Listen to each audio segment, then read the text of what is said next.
Dear friends, welcome to another episode of The Informant. In today's video, we're diving into the unexpected and intriguing role that Donald Trump might indirectly play in Ukraine's motivation to invade the Russian region of Kursk. If you haven't subscribed yet, be sure to hit that subscribe button and turn on notifications so you never miss an update. The Ukrainian advance into Russia's Kursk Oblast took almost everyone by surprise. Perhaps not the Russian forces stationed along the border, who reportedly tried to sound the alarm about a Ukrainian troop buildup, but the rest of us who have been closely following this conflict didn't think that the Ukrainian army, under increasing pressure in the Donetsk Oblast to the south, had the manpower and resources to launch this operation. So far, the advance has been quite successful, pushing up to 30 kilometers in some directions and creating a bulge within Russia roughly 40 kilometers wide. According to the Institute for the Study of War, an area of about 800 square kilometers has been seized, marking the largest loss of Western Russian territory since April 1944. How did the Ukrainians manage this, and what might happen next? As of Wednesday, August 14th, Ukraine's invasion of the Russian region of Kursk entered its 9th day, with Ukrainian forces consolidating their control over the city of Sudzha, and according to Ukraine's Ministry of Defense, over 70 other Russian settlements in an area covering approximately 1,000 square kilometers. In response to this Ukrainian advance, 200,000 Russians have been evacuated from the region, with an estimated 1,000 Russian soldiers captured during the Ukrainian push. As I mentioned in a recent video here on the channel, the primary element that explains this impressive Ukrainian advance is, without a doubt, the element of surprise. No one expected a Ukrainian assault in Kursk.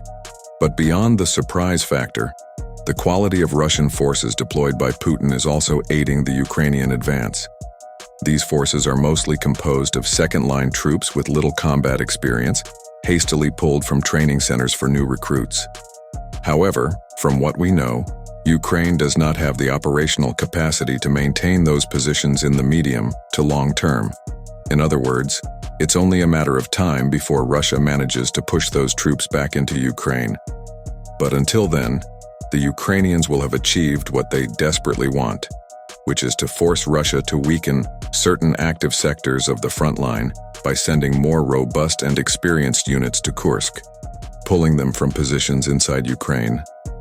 Additionally, they will have destabilized Russian leadership, exposing Putin to an, at the very least, embarrassing situation, with Russia suffering its first invasion since World War II and becoming the first nuclear power in history to suffer an invasion. But amid these unexpected Ukrainian advances, what does Donald Trump have to do with all of this? Directly, he has absolutely nothing to do with Ukraine's advance through Kursk. However, Ukraine knows that Trump has a real chance of winning the presidential election in November, and the Ukrainians are well aware that Trump in the White House could mean a significant reduction in financial and military aid for their defense against the Russian invasion. It's important to note that Trump has never explicitly stated that he would cut off aid to Ukraine, limiting himself to saying that he intends to apply stricter rules and more beneficial sales contracts for the United States. But Trump, and especially his Vice President, Senator Vance, are known for their harsh criticisms of American aid, with Vance even leading a group of senators aimed at completely halting military aid for Ukrainian defense.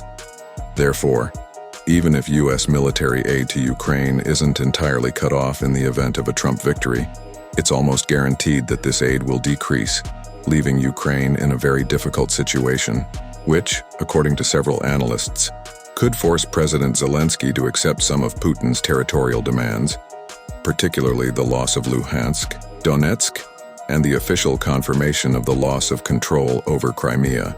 In this scenario, where Ukraine would be forced to negotiate with Russia, the process will obviously be very difficult for Kiev. That's why any Ukrainian advantage on the ground will be beneficial in at least slightly easing the negotiation process with Russia. And that's why many analysts believe that one of Ukraine's main motivations for launching the offensive in Kursk was the prospect of Trump returning to the White House in 2025.